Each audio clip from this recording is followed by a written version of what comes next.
नमस्कार दोस्तों, स्वागत है आपका अपने चैनल धार्मिक ज्ञान जीरो। एक मैं आपसे से रिक्वेस्ट करते हैं कि वीडियो को अंत तक देखें, स्किप बिल्कुल भी ना करें। वीडियो पसंद आए तो लाइक करें, साथ ही दोस्तों रिश्तेदार में शेयर एंड सब्सक्राइब जरूर करें, क्योंकि इसे हमें वीडियो बनाने का मोटिवेशन मिलता है।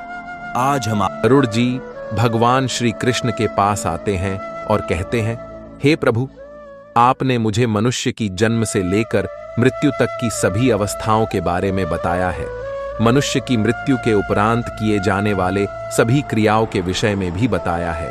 किंतु हे प्रभु, मेरे मन में एक शंका उत्पन्न हो रही है, जिसका निवारण केवल आप ही कर सकते हैं। भगवान श्री कृष्ण कहते हैं, हे गरुड़, तुम्हारे मन में जो भी शंका हो, निसंकोच होकर पूछ लो। तुम्हारी हर शंका का समाधान करना मेरा कर्तव्य है। पक्षीराज गरुड़ कहते हैं, हे प्रभु, अब मेरे मन में यह जानने की जिज्ञासा हो रही है कि मनुष्य को कौन से कार्य निर्वस्त्र होकर नहीं करने चाहिए। निर्वस्त्र होकर इन कार्यों को करने से मनुष्य को कौन सा पाप लगता है तथा इनके पीछे क्या कारण है। तब भगवान श्री कृष्ण कहते हैं, हे पक्षीराज गरुड़, आज तुमने उत्तम प्रश्न किया है। तुम्हारे इस प्रश्न के उत्तर में समस्त मानव जाति का कल्याण छिपा हुआ है। तुमने यह सत्य ही कहा है कि मनुष्य को कभी निर्वस्त्र होकर भोजन, स्नान तथा शयन नहीं करना चाहिए। निर्वस्त्र होकर यह तीन काम करने से इसका मनुष्य के जीवन पर अशुभ प्रभाव पड़ता है। तुम्हारे इन प्रश्नों के उत्तर देने से पूर्व मैं तुम्हें एक ब्राह्मण का प्राचीन इतिहास सुनाता हूं। इस प्राचीन कथा के माध्यम से तुम्हें तुम्हारे सभी प्रश्नों के उत्तर प्राप्त हो जाएंगे। इसीलिए तुम इस कथा को ध्यान से अवश्य सुनो। इस कथा को सुनने मात्र से ही मनुष्य के पापों का नाश होता है। गरुड़ जी कहते हैं, हे प्रभु, आपके मुख से इस कथा को सुनना मेरा सौभाग्य है। कृपया आप मुझसे वह कथा कहिए, मैं इसे ध्यान से पूरा सुनूंगा और तीनों लोकों में इसका प्रचार करूंगा। भगवान श्री कृष्ण कहते हैं, हे खग, अच्छा ठीक है, अब तुम इस कथा को ध्यान से सुनो। मैं तुम्हें वह कथा सुनाने जा रहा हूं। प्राचीन काल की बात है। मध्य देश में एक अत्यंत शोभायमान नगरी थी। उस नगरी में देवशर्मा नाम का एक विद्वान ब्राह्मण रहता था। उसने चारों वेदों का तथा समस्त शास्त्रों का अध्ययन किया हुआ था। वह नित्य भगवत गीता का पठन किया करता था। देवशर्मा भगवान विष्णु का परम भक्त था।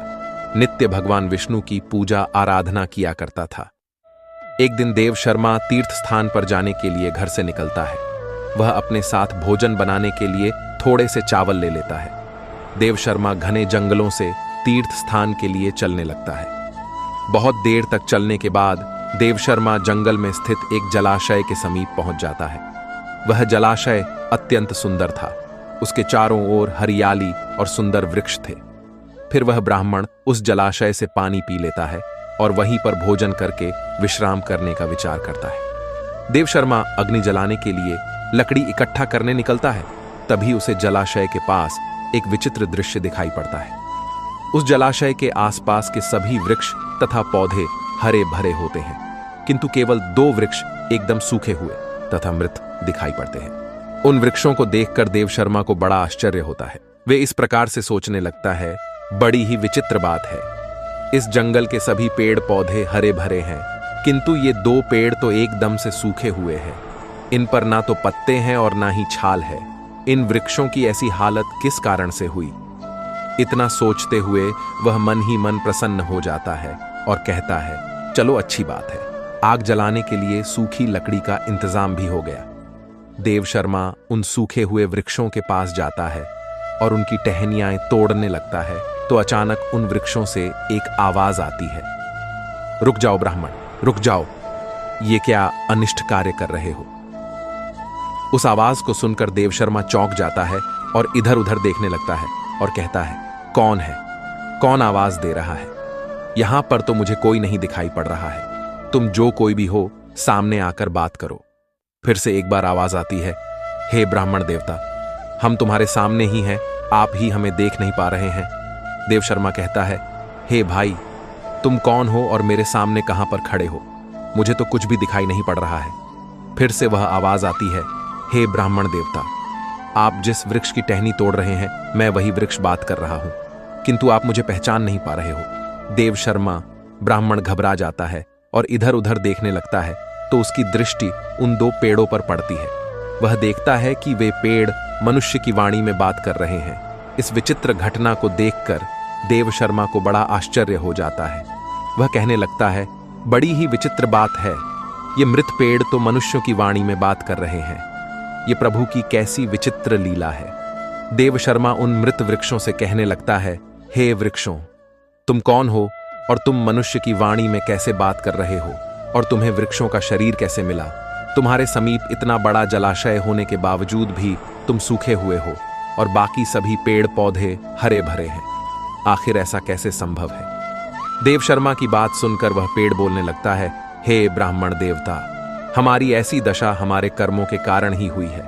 हमने पिछले जन्म में जो पाप किए थे उसी का फल भुगत रहे हैं। देव शर्मा कहता है, हे वृक्ष, कृपा करके आप मुझे आपके पिछले जन्म का वृतांत सुनाइए। तब वह वृक्ष बोलने लगता है, हे ब्राह्मण देवता, अब हम आपको हमारे पिछले जन्म का वृतांत सुनाते हैं। पूर्व काल में मैं धनेश्वर नाम का वैश्य था और ये मेरी पत्नी दुर्मति थी। हम दोनों ही कांचीपुरी में निवास करते थे। मेरा स्वभाव अत्यंत दुष्ट और क्रूर था। मैं लोगों को ब्याज देकर धन कमाया करता था। मेरी पत्नी भी अत्यंत क्रूर और दुष्ट स्वभाव की थी। उसने कभी अपने द्वार पर आए अतिथियों का सम्मान नहीं किया। हमने कभी दान धर्म भी नहीं किया। सदैव ही दीन और गरीब लोगों को सताया करते थे। उस समय हमारी कोई संतान नहीं थी। हम दोनों ही संतान सुख प्राप्ति के लिए भोग विलास किया करते थे। हम निर्वस्त्र होकर स्नान किया करते थे और निर्वस्त्र होकर ही शयन किया करते थे। अनेक वर्षों तक भोग विलास करने पर भी हमें संतान सुख प्राप्त नहीं हुआ। मैंने कभी अपने पूर्वजों के लिए श्राद्ध नहीं किया, कभी तर्पण नहीं किया, उनके लिए कभी दान धर्म भी नहीं किया, जिस कारण से मेरे सभी पूर्वज रुष्ट हो गए। मेरा मन सदैव ही काम वासना से भरा हुआ रहता था। हम दोनों पति पत्नी दिन रात भोग विलास किया करते थे। निर्वस्त्र होकर ही स्नान, भोजन तथा शयन किया करते थे, जिससे समस्त देवी देवता और पितृ भी हमसे रुष्ट हो गए। इस प्रकार से अनेक वर्ष बीत जाने के पश्चात हम पुत्र प्राप्ति की कामना से तीर्थ यात्रा पर निकले। रास्ते में जाते समय एक नदी किनारे हमने निर्वस्त्र होकर संबंध बनाया। दुर्भाग्य से उसी नदी में डूबकर हम दोनों की मृत्यु हो गई। मृत्यु के पश्चात हमें ले जाने के लिए यमराज के 2 दूत प्रकट हुए। वे दूत हमें पकड़कर यमपुरी ले गए। यमपुरी का दृश्य अत्यंत भयंकर था। यमराज विशालकाय सिंहासन पर बैठे हुए थे और उनके पास चित्रगुप्त बैठे हुए थे, जो यमपुरी में आए हुए प्राणियों का लेखा जोखा निकाल रहे थे। जब मेरी बारी आई तो यम के दूतों ने मुझे यमराज के सामने खड़ा कर दिया। फिर चित्रगुप्त यमराज से कहने लगे, हे धर्मराज, इस वैश्य ने तो अपने जीवन में कभी कोई पुण्य का काम नहीं किया है। इसने अपने पूर्वजों का सदैव ही अनादर किया है। इसने सदैव ही निर्वस्त्र होकर स्नान, भोजन तथा शयन किया है। इसीलिए यह केवल नरक जाने के ही योग्य है। इस प्रकार से चित्रगुप्त ने मेरे कर्मों का लेखा जोखा यमराज को बताया। यमराज मुझे देखकर कहने लगे, अरे दुष्ट, तूने तो कभी कोई पुण्य के काम नहीं किए हैं। तूने सदैव ही निर्वस्त्र होकर स्नान करके वरुण देवता का अपमान किया है। निर्वस्त्र शयन करके तूने अपने पूर्वजों को अपमानित किया है तथा निर्वस्त्र भोजन करके तूने अन्न का भी अपमान किया है। इसीलिए तुझे नरक में ही डाल दिया जाएगा। इस प्रकार से यमराज ने अपने दूतों को आज्ञा देकर मुझे नरक में डाल दिया। मेरे पश्चात मेरी पत्नी को यमराज के सामने लाकर खड़ा किया गया। उसे देखकर चित्रगुप्त ने कहा, हे धर्मराज, इस पापी स्त्री ने भी अपने पति की तरह कोई पुण्य का काम नहीं किया है। इसने भी निर्वस्त्र होकर ही स्नान, भोजन तथा शयन किया है। इसने समस्त देवी देवताओं और पितरों का अपमान किया है, अतः यह भी नरक जाने के ही योग्य है। इस प्रकार से यमराज ने हमारे पाप कर्मों को देखते हुए हम दोनों को ही नरक में डाल दिया।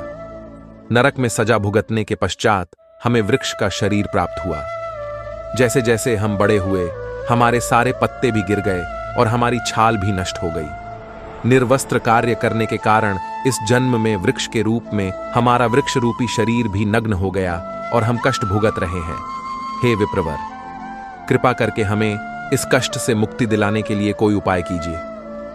इस प्रकार से उन दोनों की बात सुनकर देवशर्मा को उन पर बड़ी दया आ गई। देवशर्मा उसी स्थान पर बैठकर भगवान विष्णु की प्रार्थना करने लगा और वृक्ष बने उस वैश्य और उसकी पत्नी की मुक्ति की कामना करने लगा। देवशर्मा कहने लगा, हे प्रभु, मैं अपने भगवत गीता के पाठ का पुण्य इन वैश्यपति पत्नी को प्रदान करता हूं। कृपा करके आप इन दोनों को मुक्ति प्रदान कीजिए। इतना कहते ही वे दोनों वृक्ष धड़ाम से टूटकर जमीन पर गिर पड़े और उसके अंदर से अत्यंत सुंदर वस्त्र परिधान किया हुआ वैश्य और उसकी पत्नी प्रकट हुए।